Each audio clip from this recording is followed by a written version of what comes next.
चलिए हम लोग शुरू करेंगे अपनी क्लास। बहुत टाइम हो गया, लगभग 15 दिन हमारे हो गए। और ये जो आप लोग जानते ही हैं कि मुखर्जी नगर में जो आग लगी, इसकी वजह से हमारी क्लासेस बंद कर दी हैं। हालांकि क्लासेस आज भी बंद हैं, 3 तारीख तक क्लास बंद कर दी गई हैं। लेकिन मैंने ये सोचा कि इस तरह से तो आप लोगों का बहुत समय नष्ट हो जाएगा, पूरा 1 महीना ऐसे ही चला जाएगा। तो जो हमारे ऑफलाइन छात्र जो थे, जो ऑफलाइन में थे, उनको भी मैंने ऑनलाइन में ही उनका रिचार्ज करके यानी एक्टिवेट करके, है ना, तो उनको ऑनलाइन देकर मैंने ये क्लास शुरू कर दी है। ठीक है, तो बहुत सारे हमारे जो छात्र हैं एडमिशन भी ले रहे हैं हर दिन, तो वो भी इंतज़ार कर रहे थे क्लास क्यों नहीं हो रही है। तो यहाँ पे सारे छात्रों को मैं बताना चाहती हूँ कि जो हमारी क्लास नहीं हुई है उसका कारण हमारा यही था कि जो मुखर्जी नगर में आग लगी थी उसकी वजह से यहाँ पर हाई कोर्ट ने अभी क्लास जो है बंद करने का ऑर्डर दिया हुआ है। और 3 तारीख को कुछ फैसला आएगा हाई कोर्ट का, फिर उसके बाद क्या होता है, क्लास चलने देने की परमिशन दी जाएगी या कोई दिशा निर्देश दिए जाएंगे, क्या होगा, तो वो 3 तारीख के बाद ही पता चलेगा। तो 3 तारीख तक जो हमारी क्लास चलेगी वो ऑनलाइन ही चलेगी। तो जो हमारे ऑफलाइन छात्र हैं उनको भी ये बैच एक्टिवेट कर दिया गया है, तो वो लोग भी इस समय ऑनलाइन ही देख रहे होंगे। तो सभी छात्र जो हैं वो हमारे ऑनलाइन हैं। ठीक है तो हमारी आज से क्लास ये ऑनलाइन ही चलेगी 3 तारीख तक। फिर उसके बाद देखते हैं कि क्या होता है। अगर जैसा भी फैसला आएगा वैसा मैं आपको बता दूंगी 4 तारीख को। ठीक है, 3 को फैसला आएगा, 4 को ही पता चलेगा हमको, है ना, तो मैं तभी बता दूंगी। तब तक हम ऑनलाइन क्लासेस लेते हैं। तो क्लास मैं शुरू करूंगी। हमारा बैच शुरू हुआ था, नया बैच शुरू हुआ था, और पहले दिन की क्लास हमने ली थी, शब्दों का वर्गीकरण हम कर रहे थे। और शब्दों के वर्गीकरण में हमें यहाँ पे शुरू करना था जो हमारा पद है, पद के भेद। तो पद के भेद को हम यहाँ पे शुरू करते हैं क्लास को। और जो हमारे छात्र ऑनलाइन वाले हैं वो तो बहुत अच्छे बच्चे हैं, वो तो आराम से देखते हैं, आराम से बैठ के पढ़ते हैं और सोते वोते नहीं है। लेकिन जो हमारे ऑफलाइन वाले छात्र हैं बहुत सोते हैं ना। तो जो ऑनलाइन में देख रहे हैं अब ऑफलाइन वाले छात्र, वो सावधान रहें, सोना नहीं है। ठीक है, पता चले कि यहाँ पे सामने मोबाइल रख के आराम से सो रहे हैं, अब मैडम की नज़र भी नहीं पड़ेगी, हाँ अब आराम से सो लेते हैं, तो ऐसा नहीं करना है। ठीक है, ध्यान से सुनना है सारी चीज़ों को। तो हम लोग शुरू करते हैं अपनी क्लास। तो ठीक है, शुरू करें। मैम आज मेरी फर्स्ट क्लास है। बहुत बढ़िया, और हमारी भी बहुत लंबे समय बाद आज पहली ही क्लास है, आपके बैच की पहली क्लास है। बस एक ही डेमो क्लास आपकी हुई थी, तो वो भी नहीं हो पाई आगे, फिर आगे जो दूसरी डेमो क्लास थी वो भी नहीं हो पाई। ठीक है, तो हम लोग अपनी क्लास शुरू करेंगे। इसमें हमारे जो बैच के बच्चे हैं, शायद इसमें मुझे बैच का नाम तो याद नहीं है, इससे पहले जितना भी जिनकी क्लास वर्णमाला से शुरू हुई थी वो भी बच्चे हैं इसमें। और जिनकी क्लास पहले दिन यानी शब्दों का वर्गीकरण से शुरू हुई थी, सिर्फ एक ही क्लास जिनकी हुई है, वो भी छात्र हमारे हैं आज। तो हम लोग यहाँ पे शुरू करते हैं। ठीक है, चलो, तो गुड मॉर्निंग सभी छात्रों को। हम लोग शुरू करेंगे अपनी क्लास। और मैंने जो आपको उस दिन पढ़ाया था उसको मैं बस जल्दी से समरी से चीज़ों को बता देती हूँ कि हम लोग कहाँ से शुरू कर रहे हैं। तो जो हमारा भाग 2 है, हम भाग 2 से शुरू कर रहे हैं। और भाग 2 में हमने शब्दों का वर्गीकरण देखा था। शब्दों के वर्गीकरण में आपके पास ये चार्ट है, आपको इसे जल्दी से समझ लेना है। आपको पता है कि इसमें मैंने बताया था कि हम शब्दों को अगर 4 प्रकार पे यानी 4 आधारों पर बांटते हैं, तो इसमें सबसे पहला आधार हम बांटते हैं उत्पत्ति, स्रोत या इतिहास के आधार पर, जिसमें हमारे जो शब्द हैं वो 5 प्रकार के हैं: तत्सम, तद्भव, देशज, विदेशज और संकर शब्द। फिर इन्हीं शब्दों को हम रचना या बनावट के आधार पर बांटते हैं, तो ये हमारे 3 प्रकार के हो जाते हैं: रूढ़ शब्द, यौगिक शब्द और योग रूढ़। उसके बाद इन्हीं सारे शब्दों को फिर दोबारा हम अर्थ के आधार पर बांटते हैं, तो फिर ये 5 प्रकार के हमारे हो जाते हैं: एकार्थक शब्द, अनेकार्थक शब्द, समानार्थक शब्द, विपरीतार्थक शब्द और समरूपी भिन्नार्थक शब्द। एकार्थक एक अर्थ रखने वाले, अनेकार्थक अनेक अर्थ रखने वाले शब्द, समानार्थक समान अर्थ रखने वाले अर्थात पर्यायवाची, और विपरीतार्थक यानी विपरीत अर्थ रखने वाले अर्थात विलोम शब्द, समरूपी भिन्नार्थक यानी समश्रुति भिन्नार्थक शब्द। ठीक है। उसके बाद इन शब्दों को हम फिर से बांटते हैं व्याकरण के आधार पर या रूप के आधार पर या वाक्यों में उनके प्रयोग के आधार पर। इसे व्यवहार के आधार पर भी बोल देते हैं, ठीक है। व्यवहार के आधार पर भी कभी कभी आपसे पूछ लिया जाएगा व्यवहार के आधार पर शब्द कितने प्रकार के होते हैं, तो 2 प्रकार के, विकारी और अविकारी। इन्हें हम पद के भेद भी कह देते हैं कि पद के भेद, ठीक है। तो पद के भेद कितने होते हैं, 2 प्रकार के, विकारी और अविकारी। तो अब इन्हीं को हम अच्छी तरह से समझने की कोशिश करते हैं। तो ये हमने लास्ट क्लास में पढ़ा था, अब हम इसके आगे पढ़ेंगे। तो यहाँ से शुरू होती है हमारी क्लास जिसमें पद के भेद हम यहाँ पे पढ़ने वाले। पद के भेद यानी व्याकरण रूप प्रयोग के आधार पर पद 2 प्रकार के होते हैं। कौन कौन से होते हैं, विकारी और अविकारी, ठीक है। तो मेरे साथ आप लोगों को लिख लेना है। पहले तो हम समझ लेते हैं विकारी और अविकारी, इन दोनों में अंतर क्या है। तो देखो, लिखना बाद में है, पहले समझेंगे फिर मैं आपको लिखवाऊंगी, मैं खुद लिखवाऊंगी तब आपको लिखना है। विकारी शब्द में अगर हम देखें तो यहाँ पे एक शब्द आता है विकार, ठीक है। इस विकार शब्द का जो अर्थ होता है, या अगर हम इसका भाव देखें तो इसका अर्थ होता है, भाव होता है परिवर्तन। परिवर्तन मतलब यानी जिन शब्दों में परिवर्तन होगा वे क्या कहलाएंगे, विकारी शब्द कहलाएंगे, ठीक है। यानी जिन शब्दों में विकार उत्पन्न होगा, विकार मतलब परिवर्तन, तो जिन शब्दों में परिवर्तन उत्पन्न होगा तो वो विकारी कहलाएंगे। और यहाँ पे अविकारी शब्द हो गया, विकारी से पहले अ बना है, अ का अर्थ होता है नहीं, तो यानी जिन शब्दों में कोई परिवर्तन नहीं होगा तो वो कहलाएंगे अविकारी। अब सवाल उठता है कि परिवर्तन कैसा, किस तरह का परिवर्तन। तो यहाँ पे आपके सामने आता है कि शब्द के अंदर उसके लिंग के आधार पर, उसके वचन के आधार पर, उसके कारक के आधार पर या उसमें काल के आधार पर कोई परिवर्तन अगर होता है तो वह विकारी पद कहलाता है, ठीक है। क्या, लिंग वचन कारक काल के आधार पर अगर किसी शब्द में कोई परिवर्तन होता है तो वो क्या कहलाता है, वो विकारी शब्द या विकारी पद कहलाता है। और लिंग वचन कारक काल के आधार पर अगर किसी शब्द में कोई परिवर्तन नहीं होता है तो वह अविकारी पद या अविकारी शब्द या अव्यय शब्द, इसका दूसरा नाम और है एक, क्या बोलते हैं, अव्यय, ठीक है, या अव्यय शब्द कहलाता है। बात समझ में आ गई। अब परिवर्तन भी हम देख लेते हैं, परिवर्तन किस तरह का होगा। लास्ट क्लास में मैंने आपको बताया था, समझाया था, लेकिन एक बार फिर समझ लेते हैं। जैसे मान लो शब्द दिया है हमारा लड़का।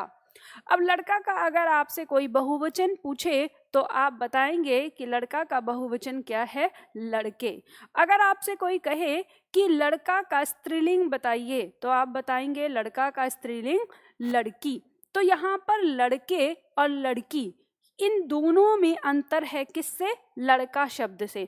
एक बार वचन के आधार पर वो क्या हो गया, लड़के, और एक बार परिवर्तन आया लिंग के आधार पर तो क्या हो गया, लड़की। तो इस तरह के परिवर्तन को ही हम क्या कहते हैं, विकारी शब्द कहते हैं। यानी जिन शब्दों में ये परिवर्तन होगा तो वो शब्द हमारे विकारी पद या विकारी शब्द कहलाते हैं। बात समझ में आ गई अब आप लोगों को। अब आप लोगों को इसे लिखना है, यानी यहाँ पर, यहाँ से आपको लिखना है, ये तो आपको लिखना नहीं है, ठीक है। तो यहाँ से आपको इसमें एक लाइन लिखनी है, लिखो, जिन शब्दों में लिंग वचन कारक काल, ठीक है, यहाँ लिखना है, जिन शब्दों में लिंग वचन कारक और काल के आधार पर, लिंग वचन कारक और काल के आधार पर परिवर्तन होता है। जिन शब्दों में लिंग वचन कारक काल के आधार पर परिवर्तन होता है उन्हें विकारी पद, ऑब्लिक करके शब्द लिख लेना, ठीक है, उन्हें विकारी पद या शब्द कहते हैं। ध्यान दीजिएगा, मुझे बिल्कुल भी अंदाज़ा नहीं है कि आप लोग कितनी देर में लिख पा रहे हैं। अगर किसी का छूट जाए तो क्लास को पीछे रिपीट करके ना आप लिख सकते हैं ना। तो जिन शब्दों में लिंग वचन कारक काल के आधार पर परिवर्तन होता है उन्हें विकारी पद कहते हैं।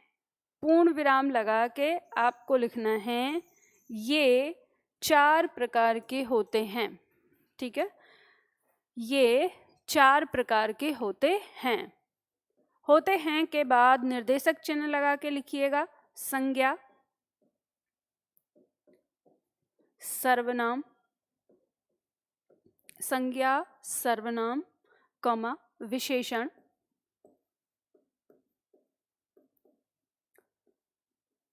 कमा क्रिया।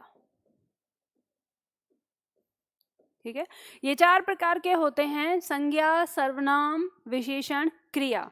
देखिए जल्दी से फटाफट।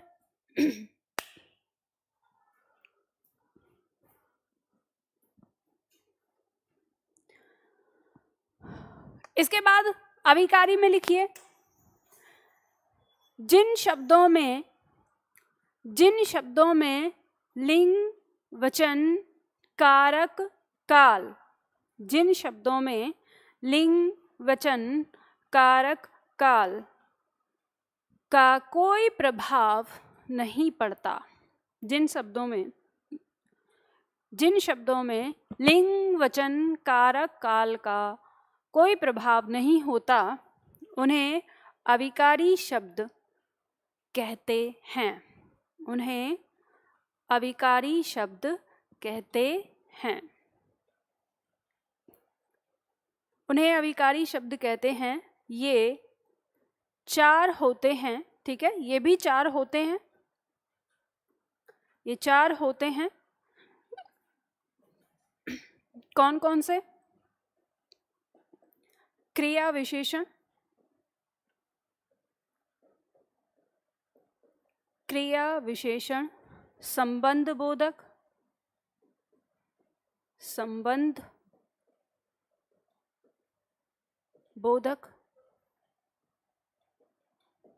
समुच्चय बोधक,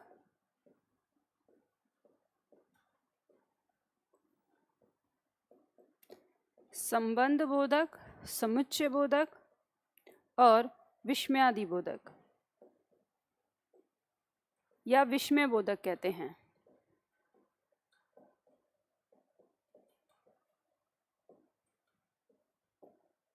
ठीक है, ये 4 होते हैं, क्रिया विशेषण, संबंध बोधक, समुच्चय बोधक और विस्मयादि बोधक।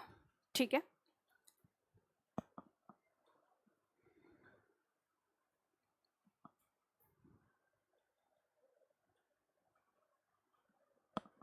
लिख लीजिए जल्दी से।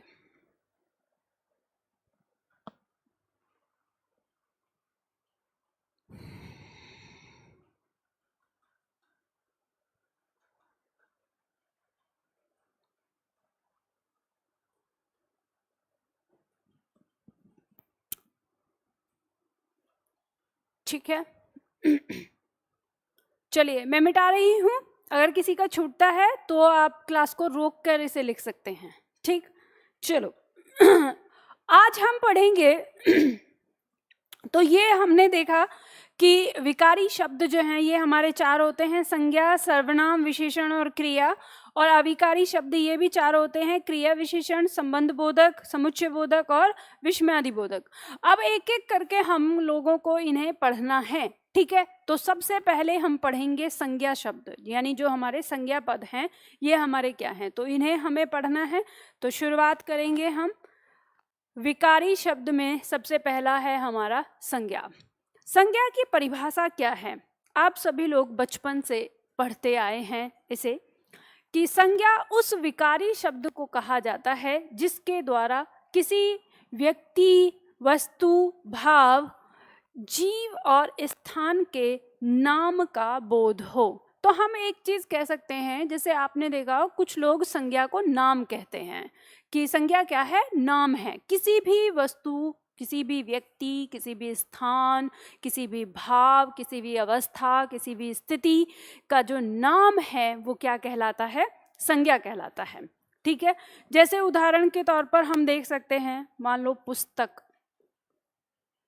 तो ये एक जो वस्तु है उसका नाम है पुस्तक, ठीक है। जैसे दिल्ली, ये एक जगह का नाम है, ठीक है, दिल्ली। इसी तरह से जैसे मोहन, ये एक व्यक्ति का नाम है, मोहन, ठीक है।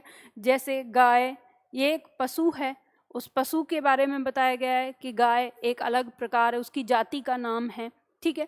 तो इस तरह से हमारे सामने ये जो शब्द हैं ये सब हमारे क्या कहलाते हैं, संज्ञा कहलाते हैं, ठीक है। इन शब्दों को हम क्या कहते हैं, संज्ञा कहते हैं, जो किसी चीज के नाम को बताते हैं। जैसे मान लो प्रेम या क्रोध, ठीक है, प्रेम या क्रोध, ये भी क्या है, नाम है, एक अवस्था का नाम है, ठीक। तो हमारे मन में जो भाव आ रहा है तो भाव का नाम है, हम कह सकते हैं हमारे शरीर की एक अवस्था का नाम है, या हमारे शरीर में उत्पन्न होने वाले भाव का नाम है प्रेम क्रोध। तो ये सब हमारे क्या कहलाएंगे, संज्ञा शब्द कहलाएंगे, ठीक। आगे बढ़ते हैं। अगला पॉइंट आता है, अब संज्ञा की पहचान हमें कैसे करनी है। तो संज्ञा की पहचान के लिए कुछ पॉइंट आते हैं, आपकी परीक्षा में पूछ लिया जाता है ऐसे कि ये शब्द प्राणीवाचक हैं कि अप्राणीवाचक हैं। तो ध्यान दीजिएगा कि संज्ञा शब्द प्राणीवाचक और अप्राणीवाचक दोनों हो सकते हैं। अब प्राणीवाचक और अप्राणीवाचक का मतलब क्या है, प्राणीवाचक का मतलब है सजीव, ठीक है, जिसमें प्राण हो, तो यानी सजीव वस्तुएं भी हो सकती हैं, उनका नाम हो सकता है। और अप्राणीवाचक जिसमें प्राण ना हो यानी निर्जीव, तो निर्जीव वस्तुएं भी हो सकती हैं, जैसे पुस्तक, मेज, कुर्सी, ये क्या है, निर्जीव वस्तुएं हैं, ठीक है। तो यहाँ कहा है कि संज्ञा शब्द जो है वो हमारे दोनों ही हो सकते हैं। अब उदाहरण भी आपको यहाँ पे दिया हुआ है, प्राणीवाचक संज्ञा में दिया है, जैसे लड़का, लड़की, कबूतर, मनुष्य, रमेश, मोहन आदि। और अप्राणीवाचक में दिया जैसे पुस्तक, घर, जहाज, नदी, प्रकाश, हवा, पानी, सड़क आदि। तो ये अप्राणीवाचक हो गए, ठीक है। तो इस तरह से हमें पता चलता है कि जो हमारे संज्ञा शब्द हैं वो दोनों ही होते हैं। तो कहीं पे भी ऐसा नहीं लिखा रहेगा कि संज्ञा शब्द जो है केवल प्राणीवाचक होंगे कि केवल अप्राणीवाचक होंगे, ठीक है। तो ध्यान रखना। अब दूसरा पॉइंट आता है, दूसरा पॉइंट कह रहा है कि संज्ञा शब्द गणनीय और अगणनीय दोनों प्रकार के हो सकते हैं। तो मतलब ऐसा भी नहीं कह सकते हम कि संज्ञा शब्द केवल गणनीय होते हैं या संज्ञा शब्द केवल अगणनीय होते हैं, ये भी नहीं है, ये भी गलत है। तो क्या है कि संज्ञा शब्द गणनीय भी होते हैं और अगणनीय। गणनीय का मतलब हो गया जिनकी गिनती की जा सके, 1 2 3 4 5, ठीक है। और अगणनीय जिनकी गिनती नहीं की जा सकती, जिन्हें मापा तोला जाए या मापा तोला भी ना जाए, ठीक है, तो वो हमारे क्या कहलाएंगे, अगणनीय कहलाएंगे। जैसे गणनीय में लड़का, किताब, बोतल, तो हम इनकी क्या कर सकते हैं, गिनती कर सकते हैं 1 2 3 4 करके। अगणनीय में पानी, हवा, प्रकाश, प्रेम, क्रोध, तो ये क्या है, इनकी हम गिनती नहीं कर सकते, 1 2 3 4 करके गिनती नहीं कर सकते, तो अगणनीय हो गए। तो संज्ञा शब्द हमारे गणनीय और अगणनीय दोनों होते हैं। आगे तीसरा पॉइंट हमारा कहता है कि वाक्य में प्रयोग होकर संज्ञा शब्द अपने प्रयोग के अनुसार कर्ता, कर्म, करण, संप्रदान आदि कारक के रूप में पहचाना जा सकता है। यानी ये कह रहा है कि जो हम जैसे वाक्य के अंदर आते हैं, जब वाक्य के अंदर संज्ञा शब्द रखते हैं तो हम ये कि संज्ञा शब्द कौन सा है, हमारा कर्ता है, कर्म है, या संप्रदान है, अपादान है आदि, इन शब्दों के रूप में जो आता है वही हमारा संज्ञा शब्द होता है। अब ये जो पॉइंट है ये आपके दिमाग में थोड़ा सा नहीं आएगा। क्यों नहीं आएगा? क्योंकि आप कारक चिन्ह नहीं जानते। तो जब हम कारक चिन्ह पढ़ेंगे आज से चौथी या पांचवी क्लास में, तो हम इस पॉइंट को उस समय समझ जाएंगे। अभी के लिए हम इतना ही जानते हैं कि जो संज्ञा शब्द हैं वो कर्ता, कर्म, करण, संप्रदान आदि के रूप में संज्ञा शब्द ही होते हैं। बस इतना जान लेते हैं, बाकी जब हम इनके बारे में पढ़ेंगे तो हमें पता चल जाएगा। चलो आगे बढ़ते हैं। अगला पॉइंट आता है संज्ञा के भेद। संज्ञा के भेद हम अलग अलग तरीके से करते हैं। तो 2 आधारों पर संज्ञा के भेद किए जाते हैं। कुछ लोग अर्थ के आधार पर संज्ञा के 5 भेद करते हैं, ठीक है। अब परीक्षा में प्रश्न आता है, इससे ये पूछा जाता है अर्थ के आधार पर संज्ञा कितने प्रकार की होती है, तो 5 प्रकार की होती है। व्युत्पत्ति मतलब उत्पत्ति, उत्पत्ति के आधार पर संज्ञा कितने प्रकार की होती है, तो उत्पत्ति के आधार पर संज्ञा को 3 प्रकार का रखा गया है कि उत्पत्ति के आधार पर संज्ञा 3 प्रकार की है। तो अर्थ के आधार पर संज्ञा के 5 प्रकार कौन कौन से, व्यक्तिवाचक, जातिवाचक, समुदायवाचक, द्रव्यवाचक और भाववाचक। ठीक है, ये 5 प्रकार के दे दिए। और व्युत्पत्ति यानी उत्पत्ति के आधार पर 3 प्रकार की, व्यक्तिवाचक, गणनीय संज्ञा और अगणनीय संज्ञा, मतलब जिनकी गिनती हो सके और जिनकी गिनती नहीं हो सके। तो ये इधर अलग अलग दिए हैं इस तरह से। अब इसके बाद यहाँ पर दिया है हमारा आधुनिक वर्गीकरण। आधुनिक वर्गीकरण जो है वो अंग्रेजी भाषा पर आधारित है। जिस प्रकार से हमारी इंग्लिश भाषा जो है उसमें हम नाउन को बांटते हैं, उसी प्रकार से यानी उसी आधार पे हमने यहाँ पर हिंदी की जो संज्ञा है उसको बांटा है। इस आधार पर संज्ञा के 3 भेद माने गए हैं, व्यक्तिवाचक संज्ञा, जातिवाचक संज्ञा और भाववाचक संज्ञा। और जो जातिवाचक है इसके 2 उपभेद मान लिए जाते हैं, समुदायवाचक संज्ञा और द्रव्यवाचक संज्ञा। तो अब इनको हम एक एक करके पढ़ते हैं, समझते हैं कि ये क्या होते हैं, फिर आगे बढ़ते हैं। तो यहाँ पर सबसे पहले हमारे सामने दिया हुआ है व्यक्तिवाचक संज्ञा। ध्यान दीजिएगा, ज़्यादा कुछ लिखना नहीं है आपको, बस समझना है। लिखा हुआ आपको दिया हुआ है यहाँ पर, तो सोना मत, ठीक है। कभी लगे कि नींद आ रही है कि क्या हो रहा है, ध्यान देना है आपको। आपकी जो पेंसिल है वो या पेन है वो आपकी नोटबुक पर होना चाहिए जहाँ पे मैं पढ़ा रही हूँ वहाँ, ठीक। तो जब हम व्यक्तिवाचक संज्ञा की बात करते हैं तो व्यक्तिवाचक संज्ञा में दिया है कि जो शब्द किसी विशेष, ठीक है, इसमें आपको क्या अंडरलाइन करना है, विशेष को। जो शब्द किसी विशेष व्यक्ति, वस्तु, स्थान या प्राणी के नाम का बोध कराते हैं उन्हें हम व्यक्तिवाचक संज्ञा कहते हैं। यानी किसी विशेष का मतलब जो अपने आप में एक हो, उसकी हम बात कर रहे हैं। जैसे व्यक्तियों के नाम में सुभाष चंद्र, भरत, सीता, सुनीता, सरदार पटेल, भगत सिंह, मदन, राजू आदि, ये क्या है, व्यक्तियों के नाम हैं। तो व्यक्तियों के नाम व्यक्तिवाचक संज्ञा के अंदर आ जाएगा। प्राणियों के नाम जैसे ऐरावत, तो ध्यान दीजिएगा, ऐरावत, कामधेनु, चेतक, ये हमारे क्या है, व्यक्तिवाचक हैं। अब ये मत सोचना कि हाथी, गाय या घोड़ा यहाँ लिखा हुआ है, ये यहाँ बताने के लिए आया है कि जो ये ऐरावत है ये क्या है, हाथी का नाम है। तो ऐरावत शब्द हमारा व्यक्तिवाचक है। कामधेनु गाय का नाम है, तो कामधेनु हमारा व्यक्तिवाचक है। और चेतक घोड़े का नाम है, तो चेतक हमारा क्या हो जाएगा, यहाँ पे व्यक्तिवाचक है, ठीक है। तो ये आपको ध्यान रखना है। स्थान की बात करेंगे तो दिल्ली, अमेरिका, भारत, चेन्नई, जापान, मुंबई, गुजरात आदि ये स्थान के नाम हैं। आप क्योंकि किसी स्थान का नाम दिया गया है स्पेशल, तो वो किस में आएगा, व्यक्तिवाचक में, क्योंकि उसके जैसा कोई दूसरा नहीं है, ये दिया जाएगा। दिशाओं के नाम जैसे उत्तर, पश्चिम, दक्षिण, पूरब, उत्तर पश्चिम आदि, तो दिशाओं के जो नाम हैं वो व्यक्तिवाचक में आएंगे।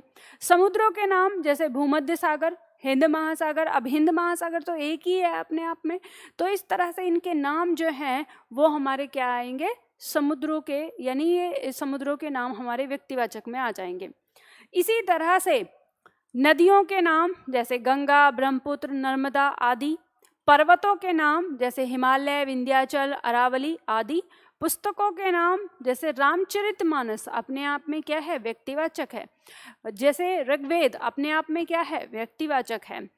उत्सवों के नाम जैसे होली, दिवाली, रक्षाबंधन, ये क्या है, उत्सवों के नाम हैं।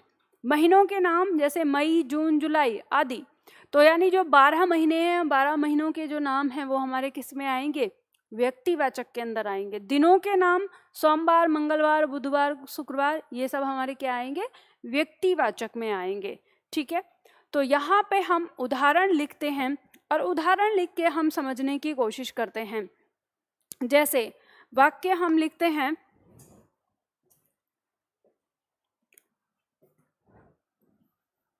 भारत के उत्तर में, भारत के उत्तर में हिमालय पर्वत है।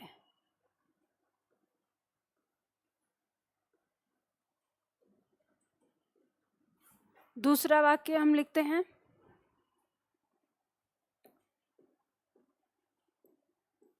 तुम्हें कल दिल्ली जाना है, तुम्हें कल दिल्ली जाना है। अब देखो यहाँ पे आपको बताना है कि ये जो यहाँ पे वाक्य दिया है, इस वाक्य में व्यक्तिवाचक संज्ञा कौन सी है। तो आप देखेंगे भारत, ये क्या एक देश का नाम है, तो क्या हो जाएगा, व्यक्तिवाचक हो जाएगा। उत्तर एक दिशा का नाम है, तो क्या हो जाएगा, व्यक्तिवाचक हो जाएगा। ठीक है, हिमालय एक पर्वत का नाम है, तो क्या हो गया, व्यक्तिवाचक हो गया। अब यहाँ पे तुम्हें कल दिल्ली जाना है, जगह का, स्थान का नाम है, तो क्या हो गया, व्यक्तिवाचक हो गया। तो यहाँ पर व्यक्तिवाचक संज्ञा कौन कौन सी हुई इन वाक्यों में, भारत, उत्तर, हिमालय और दिल्ली। तो हमें अगर कोई इस तरह से पूछे कि इस वाक्य के अंदर व्यक्तिवाचक संज्ञा कौन सी है, तो हम बहुत आसानी से बता पाएंगे। ठीक है, चलो आगे देखो, अगला आता है पॉइंट नंबर 2। दूसरा कहता है जातिवाचक संज्ञा। जातिवाचक संज्ञा जो शब्द किसी प्राणी, वस्तु या समुदाय की पूरी जाति का, ठीक है, अब जितना मैं रेखांकित कर रही हूँ आपको उतना रेखांकित करना है, उसी पर फोकस करना है। तो जातिवाचक में किसी भी प्राणी, वस्तु, समुदाय या उसकी स्थिति, अवस्था आदि, इन सब की पूरी जाति का बोध कराता हो, उन्हें हम क्या कहेंगे, जातिवाचक संज्ञा कहेंगे। जैसे उदाहरण में दिया है मनुष्य। अब मनुष्य में तो हम हर मनुष्य की बात करते हैं, ठीक है, प्रत्येक मनुष्य की। लड़का, प्रत्येक लड़का। लड़की, गाय, बैल, बकरी, भेड़, घोड़ा, नर, नारी, ये सारे शब्द क्या हैं, हमारे पूरी जाति को बताते हैं। मतलब ये किसी के लिए भी प्रयोग किए जा सकते हैं। जैसे हम लड़का शब्द का प्रयोग करते हैं, तो यहाँ कोई लड़का है उसके लिए भी, वहाँ कोई लड़का है तो उसके लिए भी, किसी और शहर में कोई लड़का है तो उसके लिए भी। तो मतलब हम उस शब्द का प्रयोग सबके लिए कर सकते हैं, और वो एक जैसी जाति के लिए प्रयोग हो रहा है, तो वो हमारा जातिवाचक में आ जाता है। ठीक है, जैसे वाक्य प्रयोग करेंगे इसमें हम, यहाँ पर वाक्य लिखिए, जहां नारी का सम्मान होता है, जहां नारी का सम्मान होता है,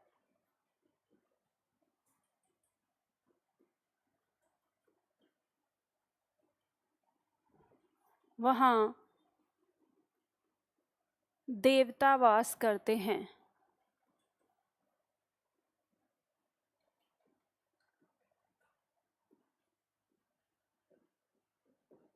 जहाँ नारी का सम्मान होता है वहाँ देवता वास करते हैं। ठीक है, दूसरा वाक्य हम देखेंगे,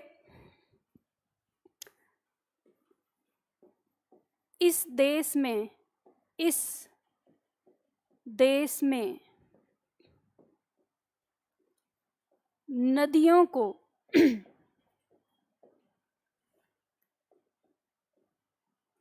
माता का दर्जा दिया जाता है।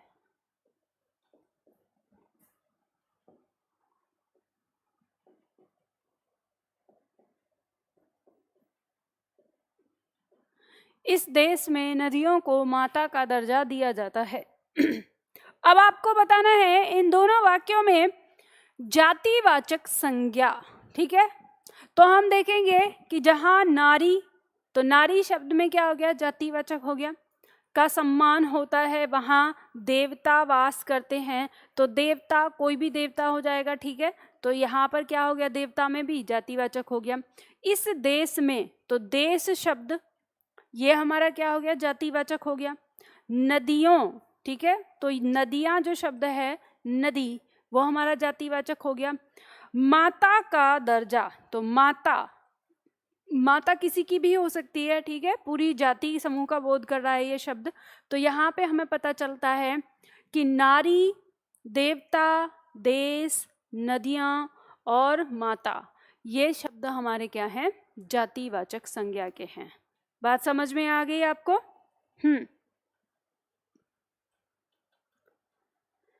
चलो यहाँ पे एक छात्र कह रहे हैं कि मैम क्लास वर्णमाला से शुरू करनी चाहिए थी। बेटा मैंने आपको पहली क्लास में बताया है कि जो हमारी क्लास चलती है वो इस तरह से राउंड शेप में चलती है, ठीक है। तो हमारा पहला बैच जो है वर्णमाला से स्टार्ट हुआ है। अब वर्णमाला के बाद जो दूसरा हमारा स्टेप है वो है हमारा पद के भेद। तो यहाँ से दूसरा बैच हमारा स्टार्ट होता है।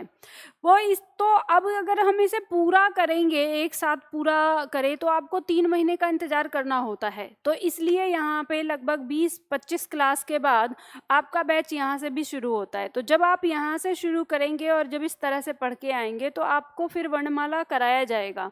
और एक बात ये ध्यान रखिएगा कि आप शुरुआत में वर्णमाला पढ़ना इतना आसान नहीं होता। अब हिंदी की कुछ चीज़ों को अगर समझने योग्य हो जाएंगे तो वर्णमाला भी बहुत अच्छी तरह से समझ पाएंगे।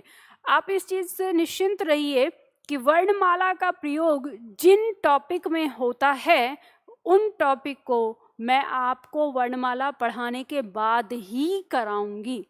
अब जैसे यहाँ से पद के भेद आपके शुरू होते हैं, तो पद के भेद शुरू होंगे तो अब इन टॉपिक में कहीं पर भी वर्णमाला का कोई प्रयोग नहीं होगा। तो आपको वर्णमाला से अगर संबंधित कोई समस्या है तो इन टॉपिक को समझने में कोई दिक्कत नहीं आएगी। इसके बाद वर्णमाला के बाद आपके टॉपिक शुरू होते हैं, जैसे संधि है, उपसर्ग है, प्रत्यय है, समास है। इनमें आपकी वर्णमाला का योगदान होता है। तो इन टॉपिक को मैं वर्णमाला पढ़ाने के बाद ही कराती हूँ। बात समझ में आ गई? ठीक है, और ये आप लोगों ने उतार लिया होगा। तो चलो आगे बढ़ते हैं, अगला पॉइंट लेते हैं। अब जातिवाचक को हम 2 भेदों में बांटते हैं, मतलब 2 उपभेद बनाते हैं जातिवाचक के। कौन कौन से? जिसमें आता है द्रव्यवाचक और समूहवाचक। तो देखो, द्रव्यवाचक संज्ञा की परिभाषा देखेंगे। द्रव्यवाचक संज्ञा की परिभाषा दी है, जो संज्ञा शब्द ठोस, द्रव, गैस, धातु, अधातु आदि का बोध कराते हैं उन्हें द्रव्यवाचक संज्ञा कहते हैं। अब देखो, इसमें ये चीज़ ध्यान रखना, आप इसे ऐसे याद रख सकते हैं कि द्रव्यवाचक के अंदर कौन से शब्द हमारे आएंगे। तो आप लोग जब पढ़ते हो तो आप साइंस पढ़ते हैं, यानी विज्ञान पढ़ते होगे। तो विज्ञान में आप ठोस, द्रव, गैस, धातु और अधातु इनके अंतर्गत जिन शब्दों को पढ़ते हो वे सारे शब्द आपके किस में आएंगे? द्रव्यवाचक में आएंगे। जैसे मान लो ठोस, द्रव, गैस में आप देते हैं तेल, दूध, पानी, ऑक्सीजन, हवा, लोहा, ठीक है। तो ये सब हमारे क्या आ जाएंगे? ये द्रव्यवाचक। धातु में जैसे सोना, चांदी, लोहा, पीतल, तांबा आदि आप पढ़ते हो तो ये धातु में आ जाते हैं। अधातु में जैसे प्लास्टिक, कोयला, अभ्रक, हीरा, मोती आदि ये पढ़ते हो तो ये अधातु में आ जाते हैं। तो ये जो हमारे यहाँ पर उदाहरण दिए हुए हैं ये सब के सब हमारे किसके अंदर आ जाते हैं? द्रव्यवाचक में। तो आप यहाँ पे इस तरह से पहचान कर लेते हैं कि विज्ञान में आप जिन चीज़ों को ठोस, द्रव, गैस, धातु और अधातु के अंतर्गत पढ़ते हैं वो सारे शब्द यानी उनके नाम हमारे किस में आएंगे? द्रव्यवाचक संज्ञा के अंदर आएंगे। जैसे वाक्य प्रयोग करेंगे हम यहाँ पर, जहाँ कोयला पाया जाता है वहाँ हीरा भी हो सकता है। जहाँ कोयला पाया जाता है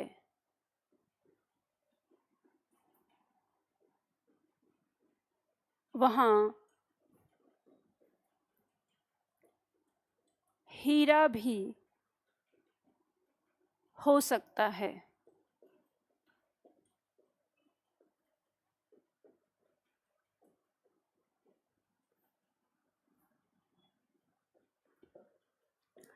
जहाँ कोयला पाया जाता है वहाँ हीरा भी हो सकता है। अब इस वाक्य में आपके द्रव्यवाचक संज्ञा आपको बतानी है, कौन सी होगी? तो आप बता देंगे आराम से कि कोयला और हीरा ये हमारी क्या हो गई? द्रव्यवाचक संज्ञा हो गई। ठीक है, तो ये हमारी क्या हो जाती है? द्रव्यवाचक संज्ञा के अंतर्गत आ जाती है। अब इस तरह से जैसे मान लो आप कहें कि आग लगने के बाद वहाँ पर गैस भर गई, तो गैस शब्द जो है वो हमारा किस में आ जाएगा? द्रव्यवाचक में आ जाएगा। जैसे हम वाक्य प्रयोग करते हैं कि सांस लेने के लिए हमें ऑक्सीजन की आवश्यकता होती है, तो जो ऑक्सीजन शब्द है वो हमारा किस में आ जाएगा? द्रव्यवाचक में आ जाएगा। बात समझ में आ गई? ठीक है, तो ये हमारे द्रव्यवाचक में आएंगे। इसके बाद दूसरा उपभेद है समूहवाचक। समूहवाचक क्या दिखाता है? समूहवाचक दिखाता है कि जो संज्ञा शब्द समूह का बोध कराते हैं, ठीक है, किसका बोध कराते हैं? समूह का, तो उन्हें हम समूहवाचक संज्ञा कहते हैं। अब समूह का बोध कराने का मतलब है यानी जिन शब्दों के पीछे आपको एक से अधिक लोगों का होना पता चलेगा वो हमारे क्या कहलाते हैं? समूहवाचक कहलाते हैं। जैसे उदाहरण दिया है मेला। अब मेला किसी एक व्यक्ति से तो नहीं बनता, मेले में तो बहुत सारे लोग होते हैं तब वो मेला बनता है, ठीक है। इसी तरह से दल एक व्यक्ति से नहीं बनता, कई सारे व्यक्ति होते हैं। सभा, जनता, सरकार, प्रजा, समिति, फौज, सेना, ब्रिगेड, मंडली, कमेटी, परिवार। देखो जैसे परिवार कहा, परिवार में भले ही पति पत्नी हो लेकिन पति पत्नी दो होते हैं तब उनका परिवार बनता है, एक व्यक्ति से परिवार नहीं बनता है, ठीक है। तो परिवार में भी पीछे क्या समूह का बोध होता है। तो इस तरह से हमारे पास जो शब्द दिए हैं ये किसका बोध कराते हैं? समूह का बोध कराते हैं। तो ये हमारे समूहवाचक संज्ञा के अंदर आ जाते हैं। अब ऐसे हम उदाहरण देखेंगे यहाँ पर। मान लो हमने कहा, वाक्य प्रयोग करेंगे, पुल से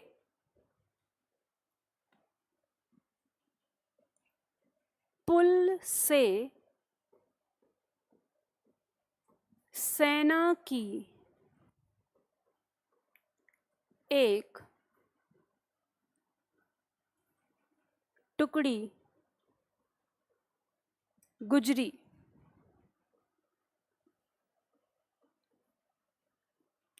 अब देखिए यहाँ पे आपको पता चल रहा है पुल से सेना की एक टुकड़ी गुजरी। अब इसमें आपको बताना है समूहवाचक। तो आपको पता है सेना के पीछे समूह का होना जरूरी है। दूसरा इसमें आ जाएगा टुकड़ी के पीछे भी 2-4 लोग होने जरूरी है। यानी जैसे मान लो जैसे हम कहें कि सेना में 100 लोग हैं और उसमें से 10 लोग जा रहे हैं तो उसे हम क्या कहेंगे? एक टुकड़ी कहेंगे, और वो सेना की टुकड़ी। तो सेना शब्द में भी क्या है? समूह है, और टुकड़ी में भी समूह है। तो यहाँ पर सेना और टुकड़ी ये शब्द हमारे क्या कहलाएंगे? समूहवाचक कहलाएंगे, ठीक है। जैसे मान लो वाक्य प्रयोग कर लीजिए, अगर लिखना चाहते हैं कि मैं अपने परिवार का सबसे बड़ा बच्चा हूँ, तो मैं अपने परिवार का सबसे बड़ा बच्चा हूँ। तो यहाँ पर जो परिवार शब्द है ये हमारा क्या कहलाएगा? समूहवाचक कहलाएगा, ठीक है। तो इसमें क्या आ गया? समूहवाचक आ जाता है। तो ये आपको पता चलता है। आगे बढ़ते हैं, अगला आता है भाववाचक संज्ञा। भाववाचक संज्ञा हमारा क्या होता है? बहुत आसान है समझना इसको।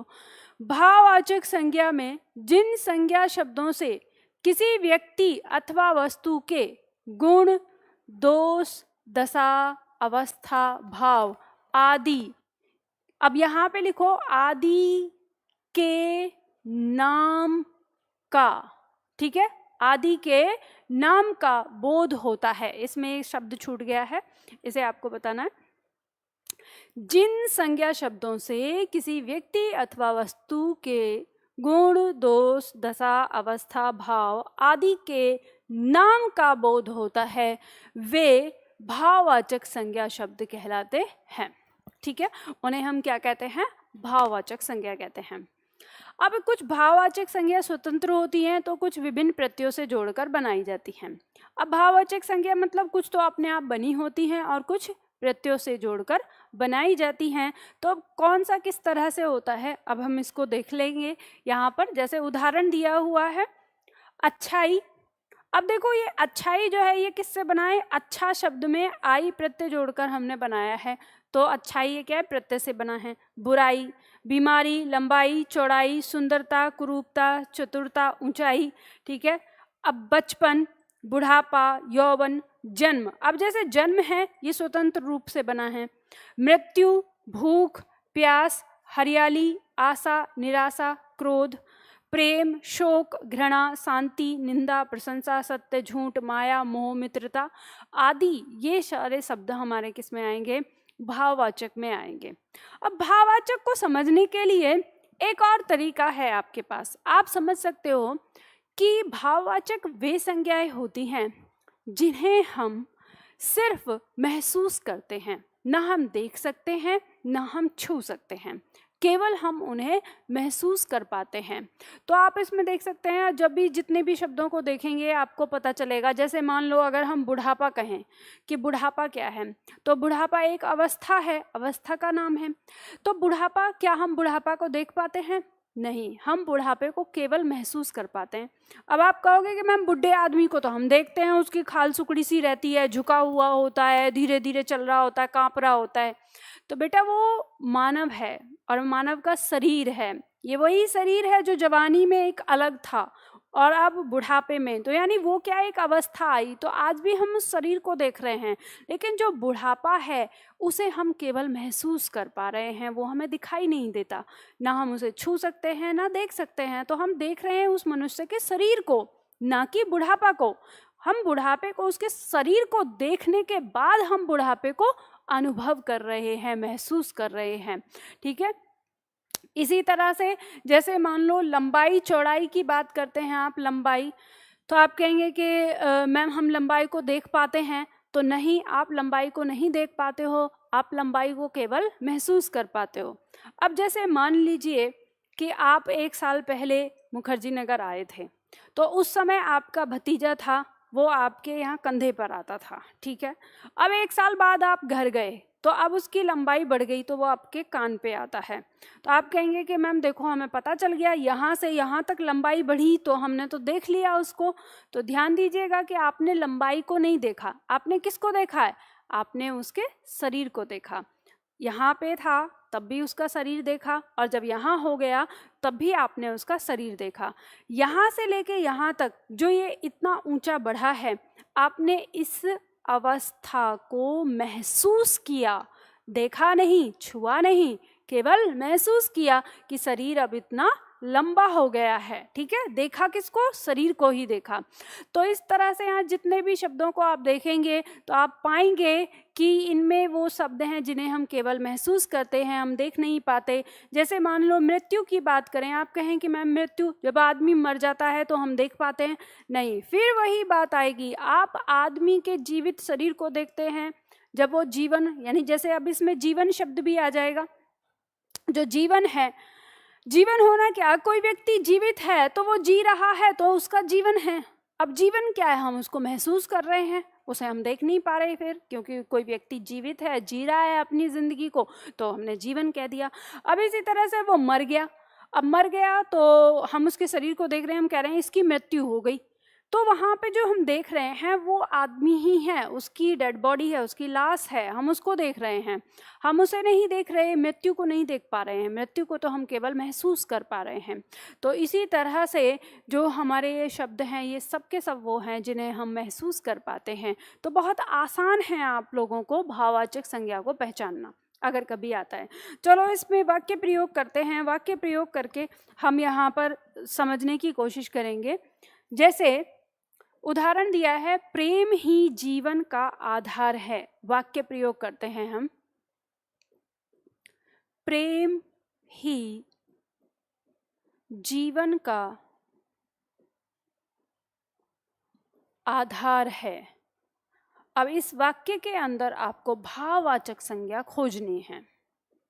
प्रेम ही जीवन का आधार है, तो बताइए इसमें भाववाचक संज्ञा कौन कौन सी होगी?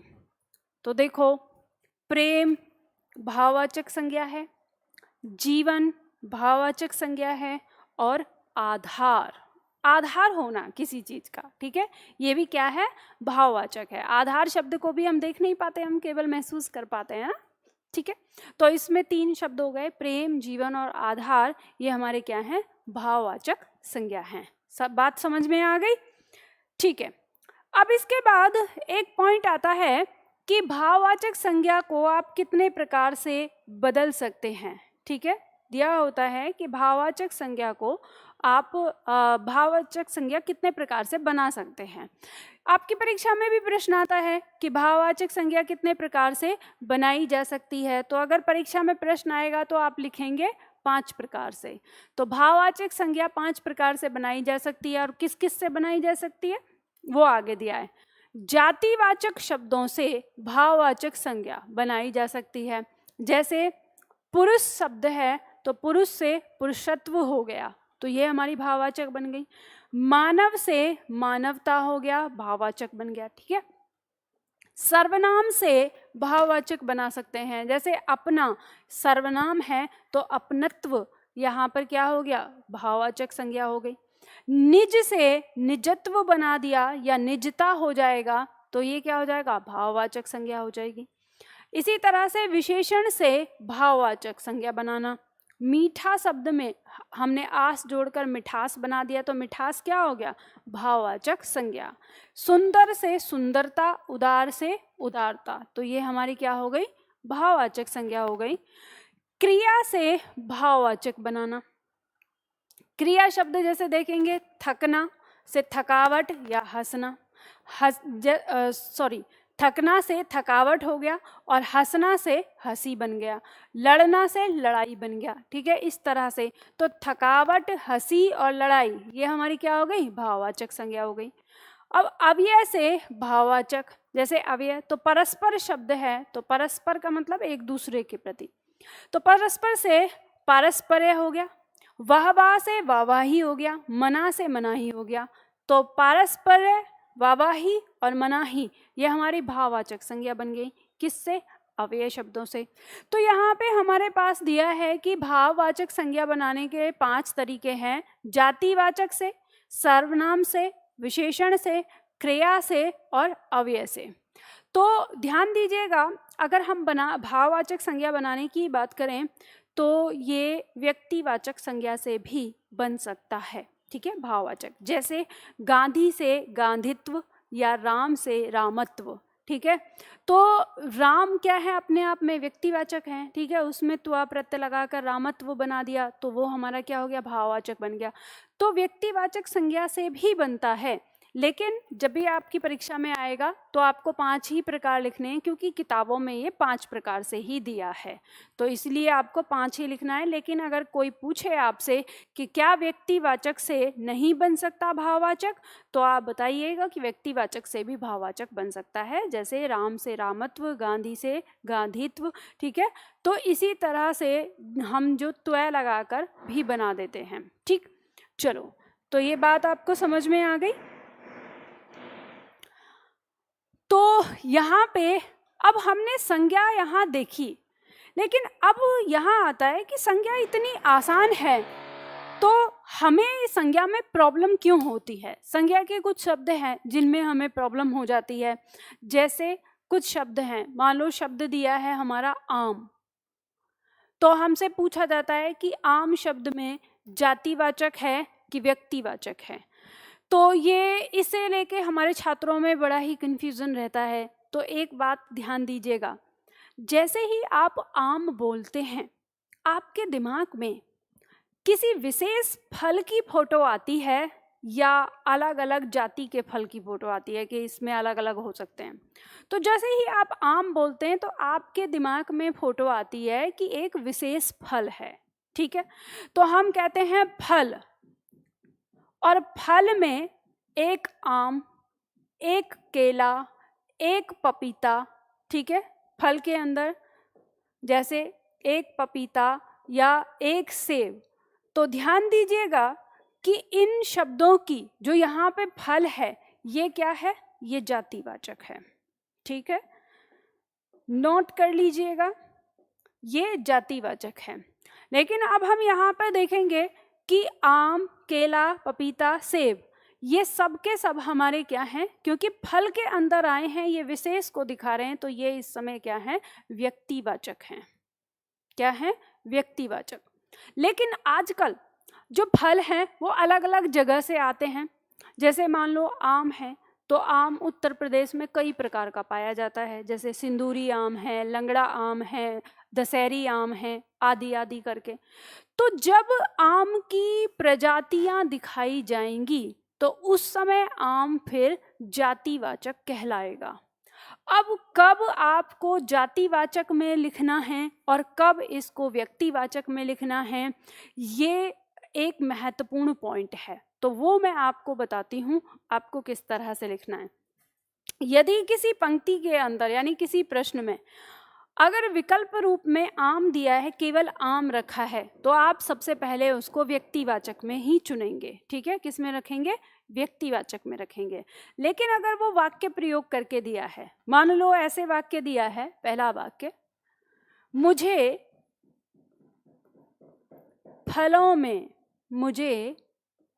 फलों में आम पसंद है।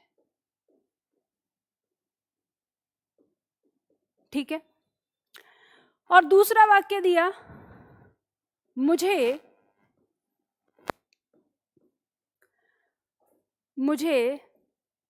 दशहरी आम पसंद है।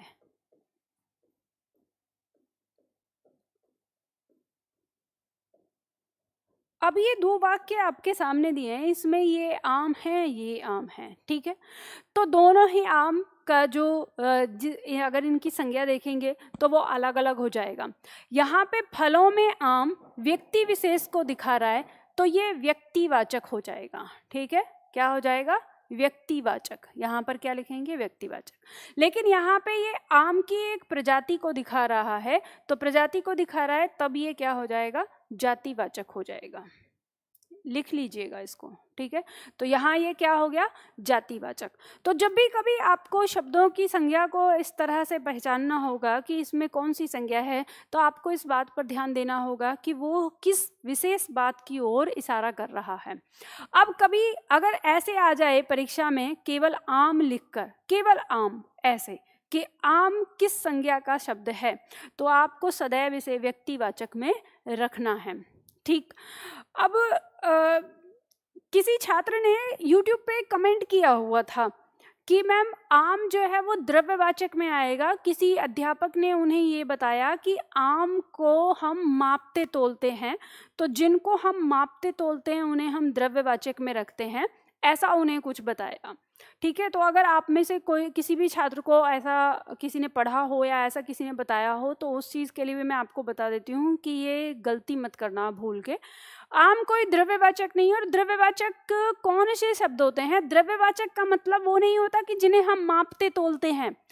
सबसे सही तरीका मैंने आपको बता दिया है द्रव्यवाचक के लिए कि जब आप विज्ञान में जिन वस्तुओं या जिन चीज़ों के नाम ठोस, द्रव, गैस, धातु और अधातु के अंतर्गत पढ़ते हैं, वो हमारे द्रव्यवाचक में आएंगे। जैसे आप तेल शब्द को पढ़ते हैं, तो तेल क्या है? द्रव है, एक है ना, लिक्विड है। तो ये एक द्रव है, तो द्रव होने के कारण ये किस में आ जाएगा? द्रव्यवाचक में आ जाएगा। जैसे पानी है, पानी क्या है? एक लिक्विड है, यानी द्रव है, तरल पदार्थ है हमारा, तो किस में आ जाएगा? द्रव्यवाचक में आ जाएगा। अब जैसे हम लोहा को देखेंगे, लोहा क्या है? एक धातु है। ठीक है, सोना है, चांदी है। ठीक है, तो ये हमारे किस में आ जाएंगे? ये हमारे ठोस के अंदर या फिर धातु के अंदर रखेंगे, तो ये हमारे द्रव्यवाचक में आ जाएंगे। इसी तरह से अब जैसे ऑक्सीजन है, नाइट्रोजन है, हाइड्रोजन है। ठीक है, अगर हम इनकी बात करें, हालांकि देखें तो ऑक्सीजन अपने आप में एक ही है, तो व्यक्तिवाचक में होना चाहिए, लेकिन क्योंकि ये एक गैस का नाम है, तो पहले हम किस में रखेंगे? इसे द्रव्यवाचक में रखेंगे। ठीक है, अब मान लो कि अगर आपसे ऐसे पूछा जाए कि ऑक्सीजन में कौन सी संज्ञा है, और आपको विकल्प में द्रव्यवाचक नहीं दिया है और विकल्प में आपको व्यक्तिवाचक दिया है, तब आप उसे किस में लगाएंगे? व्यक्तिवाचक में लगाएंगे, क्योंकि वो हमें एक स्पेशल, ऑक्सीजन तो एक ही है, विशेष है, तो हम वहां पे लगा देंगे।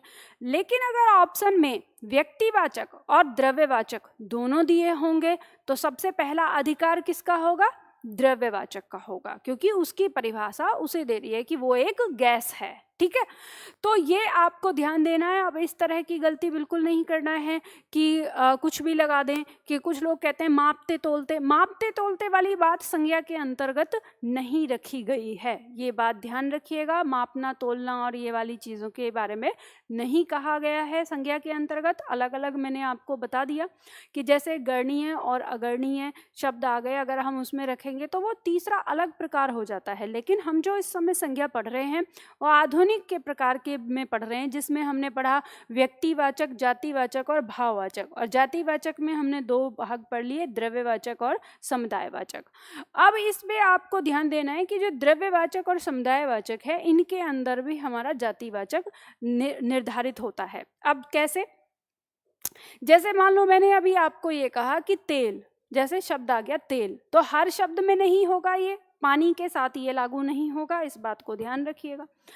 लेकिन तेल के साथ होगा। आपको पता है कि तेल को हम सबसे पहले, अगर ऑप्शन में हमारा दिया हुआ है व्यक्तिवाचक, जातिवाचक और द्रव्यवाचक, तो सबसे पहले क्या लगाएंगे? द्रव्यवाचक। लेकिन मान लो कि ऑप्शन में आपका द्रव्यवाचक नहीं है, तब फिर हम इसको किस में लगाएंगे? तब हम इसको लगाएंगे जातिवाचक में। अब जातिवाचक में क्यों लगाएंगे? क्योंकि जातिवाचक का जो भेद है, जातिवाचक के 2 उपभेद हैं, एक में समूह आ गया और एक में द्रव्यवाचक आ गया। तो हमें पता चल जाता है, हम इसमें देख सकते हैं कि तेल जो है वो किसी भी तरह का तेल हो सकता है, नारियल का तेल, सरसों का तेल, ठीक है, आगे आ सकते हैं अलग। तो जब ऑप्शन में द्रव्यवाचक नहीं होगा तब हम क्या लगाएंगे? जातिवाचक लगाएंगे तेल के लिए। तो इस तरह से बहुत सारे शब्द आएंगे। अब जैसे मान लो कि दूध शब्द आ गया अगर, तो दूध सबसे पहले तो हमारा द्रव्यवाचक में आएगा, ठीक है, किस में आएगा? द्रव्यवाचक में। अब विकल्प में अगर द्रव्यवाचक नहीं है तो फिर हम इसे जातिवाचक में रखेंगे। क्यों? भैंस का दूध, गाय का दूध, बकरी का दूध, ठीक है, तो अलग अलग हो जाएगा, दूध की जाति को दिखाएगा। तो आपको ध्यान रखना है कि परीक्षा में आपको विकल्प क्या दिया है, परीक्षा में पूछ कैसे रहा है, वो आपको ध्यान देना है। अब मान लो अगर वाक्य में ये दे दिया कि मुझे गाय का दूध पसंद है। अब मुझे गाय का दूध पसंद है और इसमें दूध को यहाँ पर क्या कर दिया? रेखांकित कर दिया। तो अब ये दूध क्या है? जातिवाचक हो जाएगा, क्योंकि वो दिखा रहा है जाति को। तो यहाँ पर आपको क्या लगाना होगा? जातिवाचक लगाना होगा। तो आपको समझना है उस पॉइंट को कि पूछा क्या जा रहा है। अब जैसे मान लो प्रश्न आपसे कहा जाता है कि भारत की आज़ादी में गांधी जी का योगदान था, तो यहाँ पे जो गांधी शब्द है ये हमारा क्या है? व्यक्तिवाचक। लेकिन अगर हम वाक्य में ये रख दें कि भारत की सत्ता पर केवल गांधी परिवार का अधिकार नहीं है, तो यहाँ जो गांधी शब्द है ये जातिवाचक को शो कर रहा है, तो ये जातिवाचक हो गया। ऐसे ही वाक्य अगर आता है कि राम की विजय विभीषण के कारण ही हो सकी, तो यहाँ जो विभीषण है ये व्यक्तिवाचक है। लेकिन अगर हम ऐसे कहें कि आधुनिक समय में हर घर में विभीषण पाया जाता है, तो यहाँ जो विभीषण है वो जातिवाचक में आ जाएगा। तो आपको शब्दों की प्रकृति पर ध्यान देना होगा कि शब्द हमारे किस तरह से बता रहे हैं, यानी उस शब्द का भाव क्या आ रहा है, वो किसी विशेष व्यक्ति की ओर इशारा कर रहा है या एक जाति की ओर इशारा कर रहा है या किसी समूह की ओर इशारा कर रहा है या किसी द्रव्य की ओर इशारा कर रहा है या किसी भाव की ओर इशारा कर रहा है। तो आपको उसी हिसाब से संज्ञाओं के बारे में पता करना होगा और संज्ञाओं के बारे में लिखना होगा, ठीक है। तो ये आपको समझ में आ गया। अब ये आप पढ़ने के बाद आपको जो यहाँ पे प्रश्न उत्तर दिए हुए हैं इनका अभ्यास करिएगा। इनका अभ्यास करके आपको पता चल जाएगा कि किस तरह से आपकी परीक्षा में प्रश्न आते हैं। बाकी आप सभी लोगों के पास अभ्यास पुस्तक तो होगी ही। अभ्यास पुस्तक अगर जिनके पास नहीं है तो वो ऑफिस से मंगा सकते हैं, दिए हुए नंबर पर कॉल करके वो उस पुस्तक को मंगा सकते हैं। तो यहाँ पे भी कुछ प्रश्न आपको दिए हैं, लेकिन अभ्यास पुस्तक में आपको बहुत अधिक प्रश्न दिए हुए हैं, तो वो आप प्रैक्टिस के लिए ले सकते हैं। साथ के साथ टॉपिक के साथ आप प्रैक्टिस कर सकते हैं, ठीक है। तो आज के लिए हम इतना करते हैं यहाँ पे। अब हमारा संज्ञा जो है वो समाप्त हो गया है। अब कल की क्लास में जो हम करेंगे वो आएगा हमारा लिंग रहेगा, ठीक है, अगला टॉपिक। तो हमें कल की क्लास में अब इसके आगे करेंगे। आज के लिए हम इतना ही करते हैं, ठीक है। चलिए, तो जब आपकी क्लास होगी ऑफलाइन तो मैं आप लोगों को बता दूंगी, लेकिन जब तक ऑफलाइन क्लास नहीं शुरू होती हैं तब तक हमारी क्लास ऑनलाइन ही रहेगी। ठीक है, चलिए आगे बढ़ते हैं।